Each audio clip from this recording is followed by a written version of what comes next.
Hello বন্ধুরা, আজ আমরা বাড়িতে বানাবো একটু আলু পরোটা। তার জন্য যেগুলো নিয়েছি দেখুন, টমেটো, ধনেপাতা, কাঁচা লঙ্কা, রসুন, আদা, পেঁয়াজ আর একটু সেদ্ধ করা আলু। এরপর নিয়ে নেব ময়দা, বা আমরা যে বলি গমের আটা, আটা। সেটা নিয়ে নেওয়ার পর এই যে নিয়ে নেওয়া হয়ে গেল। আমার ছেলেদের একটু পছন্দের জিনিস আলু পরোটা, দুটো ছেলেই আমার খুব পছন্দ করে। নিয়ে নিলাম। তারপর নিয়ে নেওয়ার পর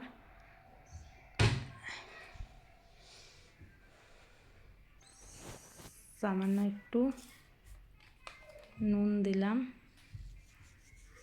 নুন দেওয়ার পর ভালো করে নুনটা মেখে নেব।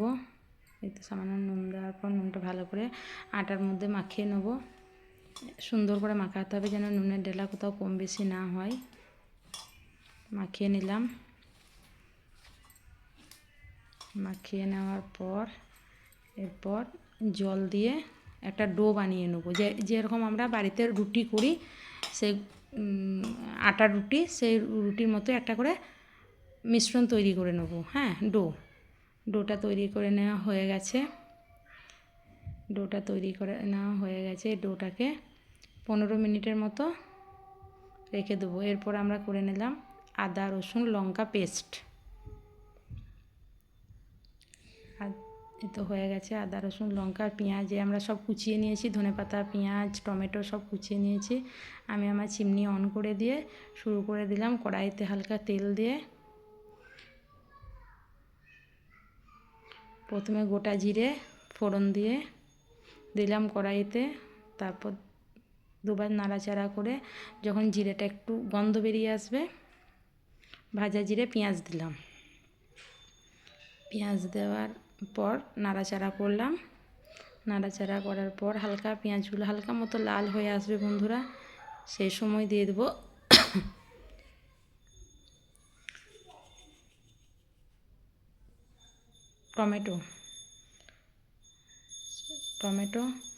টমেটোগুলো দিয়ে নাড়াচাড়া করব। নাড়াচাড়া করলাম। নাড়াচাড়া করার পর দিয়ে দিলাম হলুদ গুঁড়ো, আদা, রসুন, জিরে গুঁড়ো হালকা মতো অল্প। তারপর দিয়ে দিলাম সেদ্ধ করে রাখা আলু। সবগুলো একসাথে ভালো করে মিক্স করে নিলাম। এরপর দেবো স্বাদ মতো নুন। কেউ কেউ একটু চিনিও দিতে পারেন, কিন্তু আমার বাচ্চারা একটু মিষ্টি পছন্দ করে না, নুন ঝাল একটু বেশি পছন্দ করে, তাই আমি চিনিটা দিইনি। আলুগুলো এমনিতেই মিষ্টি। এরপর সবার লাস্টে দিয়ে দিলাম ধনেপাতা দিয়ে নাড়াচাড়া করার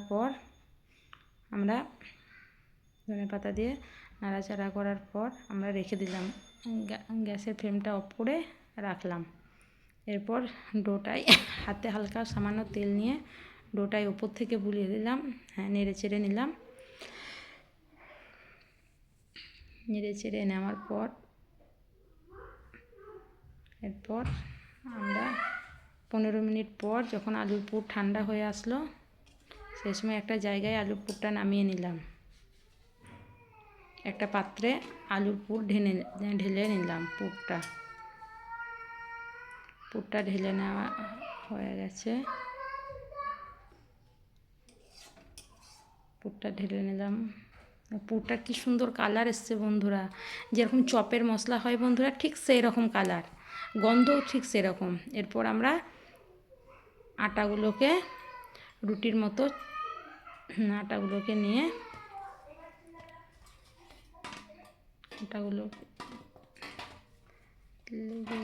আটাগুলোকে নিয়ে এই তো ছোটো ছোটো লেচির মতো কেটে নেব।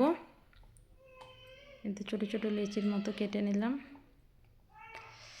ছোটো ছোটো লেচির মতো করে নিয়ে রুটি একদম পুরো যেরকম বাড়িতে রুটি বানানো হয় সেই রুটির লেচির মতোই আমরা নেব। এই যে রুটির লেচির মতোই কেটে নেব। সবগুলো এইভাবে কাটা হয়ে যাওয়ার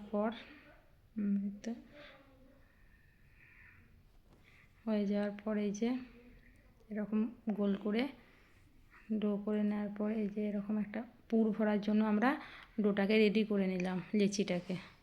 এই যে একটা চামচে নিলাম,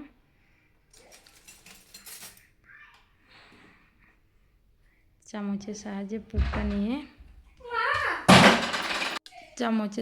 পুরটাকে নিয়ে এরপর ডোটাতে পুর ভরে দিলাম বন্ধুরা। পুর ভরে দেওয়ার পর এই যে মুখটা বন্ধ করব, এমনভাবে মুখটা বন্ধ করব যেন ডোগুলো ওপর থেকে বাইরে বেরিয়ে না আসে, এটাই খুব লক্ষ্য করতে হবে। এই যে ডো বন্ধ করে নিলাম, এইভাবে প্রত্যেকটা ডোতেই আমরা পুর ভরে নিয়ে এইভাবে আমরা মুখ বন্ধ করে রেখে দেবো। প্রত্যেকটা ডো করে পুর ভরে এইভাবে আমরা রেখে দেবো। এরপর আলতো আটা ছড়িয়ে দিয়ে, শুকনো আটা ছড়িয়ে দিয়ে এই যে রুটি শেপের মতো পুরো বেলে নিলাম। তারপরে এরপর তেল দিয়ে কড়াইতে, গ্যাসটা অন করে কড়াইতে তেল দিয়ে, চুলাতে তেল দিয়ে অন করে নিলাম। এই তো রুটিটা দিয়ে দিলাম। যে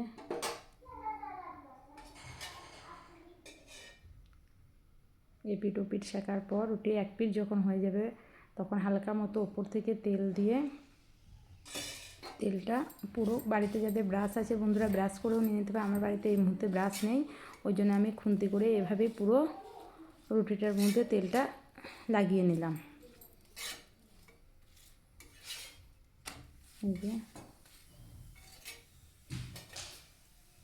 আমি এখানে সাদা তেল ইউজ করেছি বন্ধুরা, আপনাদের মন চাইলে কেউ বাটারও ব্যবহার করতে পারেন।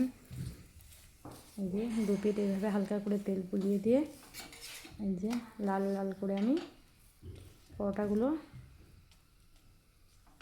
ভেজে নিলাম।